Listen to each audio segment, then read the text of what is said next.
Kunnafoniw la ka ladɔnniya k'a fɔ mun bɛ tali kɛ conseil des ministres la olu baaraw tɛmɛna an ka jamana kɔnɔna la. Don bɛ tali kɛ mɛ kalo tile 8 la n'o bɛnna arabadon ma san 2024 jamana ɲɛmaa colonel Asimi Goyita ale ka yamaruya ani a ka ɲɛmaya hukumu kɔnɔna la.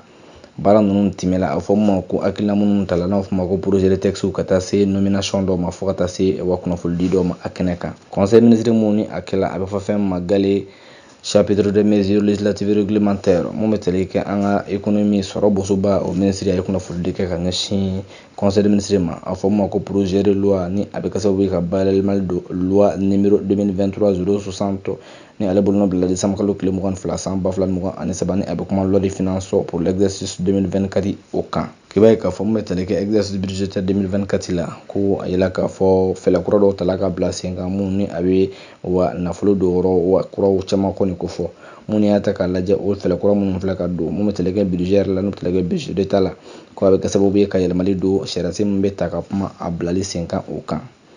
I b'a ye k'a fɔ projet de loi mun filɛ nin ye ko n'o bɛ tali kɛ loi de finances la budgétaire 2024 kɛrɛnkɛrɛnnenya mun bɛ tali kɛ ka se ka ba don wa nafolo labaaracogo la mun ni olu kungilennaw fana bɛ ta ka ɲɛsin kɛrɛnkɛrɛnnenya a fɔ ma ko lakanako bunakun kan jamana kɔnɔna la. N'i y'a ta k'a lajɛ an bɛ don min na ko bi o bɛ taa jɔ miliyari 190 a n'a kunkan fɛn na ka bɔ yen nɔ ka se ka ba fana don yiriwaliko bunakun kan nafolo o labaarali kɔfɛ minnu bɛ ta ka don kɛrɛnkɛrɛnnenya a bɛ fɔ fɛn minnu ma ko an ka kuranko bunakun kan n'a fɔ ma ko énergie EDEM bɛɛ k'a fɔ bɛ taa don nafolo wa miliyari 30 bɔɲɔgɔnko la. Nin yɛlɛmali minnu filɛ nin ye ko bɛɛ k'a fɔ a tɛ kɛ dankari ye ka ɲɛsin an ka budget n'o bɛ tali kɛ an ka wariko n'a fɔ ma ko équilibre budgétaire et financier o hakilinaw ma ni o tala sariya sen kɔnɔ n'o kɛla kabi san 2024 i b'a ye k'a fɔ a tɛna ta k'a ɲɛsin dépenses budgétaires olu kɔni ma olu sen tɛ a la. I b'a ye k'a fɔ nin hakilina minnu filɛ ka bila sen kan n'i y'a ta k'a lajɛ n'a fɔ ma ko recette wa nafolo minnu kɔni bɛ sɔrɔ a bɛ sɔrɔ da minnu fana la ani wa an ka trésorier fana ka baaraw bɛna ta ka bila minɛn mun kɔnɔna la k'i b'a ye k'a fɔ olu bɛ to o cogo la ka sɔrɔ yɛlɛmali foyi ma don o la. O kɔfɛ a bɛ fɔ ma ko projet de décret ni ale kɔni bɛ kuma fana a bɛ fɔ ma ko avenant numéro 1 ni a bɛ tali kɛ bɛnkan mun kɔni kɛla kɛnɛ la centrale solaire photovoltaïque i b'a ye k'a fɔ n'o bɛ tali kɛ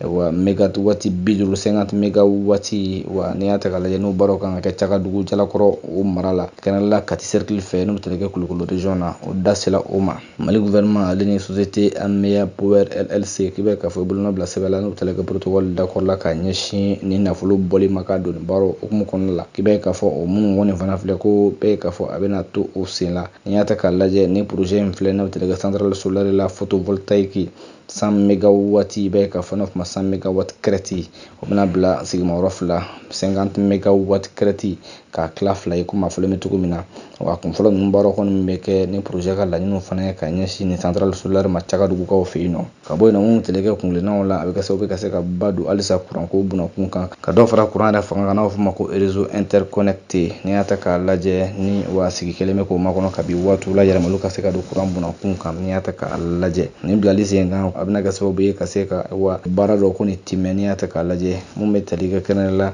wa fɛɛrɛw la mun ka se ka bila sen kan ka se ka nin baara ninnu lateliya k'a kɛ yaasa ni projet baara bɛ se ka ɲɛ sɔrɔ cogo min la ka jira k'a fɔ nin avenant ko kuma filɛ n'o sɔrɔla bɛnkan hukumu kɔnɔna la mun bɛ kuma kɛnɛ la Mali gouvernement ale ni wa kɛnɛ la société Ameya Mali Solar SA dɔwɛrɛ tɛ ka se ka gɛlɛya ninnu kɔni wuli ka bɔ yen nɔ. Wa a bɛ k'i sinsin ka ɲɛmada fɛn minnu kan kɛnɛ la n'u bɛ tali kɛ kungilennaw la ka se ka mun bɛ tali kɛ kɛnɛ la wa waati min kɔni bilalen bɛ nin baara ninnu kɛli la ko ka se ka dɔ fara o waati kundama kan yɛlɛmaliw fana kan ka don mun bɛ tali kɛ wa waati minnu bolo dalen don bɛnkan hukumu kɔnɔna la n'i y'a ta k'a lajɛ ka bɔ yen nɔ mun bɛ tali kɛ a bɛ fɔ ma ko garantie partielle de risque k'o fana bila sen kan ka yɛlɛmaliw fana don wa feerew bɛ kɛ cogo min na n'a fɔ ma ko mode de vente k'a bɔ take or pay la ka kɛ take and pay ye mun bɛ tali kɛ wa nafolo la n'o bɛ tali kɛ sɔngɔko la ka o fana jigin kilowati sɔngɔko la kɛnɛ la kilowati par heure la ka yɛlɛmaliw fana don ka ɲɛsin wa ni bɛnkanw ma se ka sɔrɔ fɛɛrɛw min bɛ se ka sɔrɔ la ka sigi ka fɔ kɛ olu bɛ se ka bila minɛn kɔnɔ yɛlɛmali ka don o fana tagabolo la.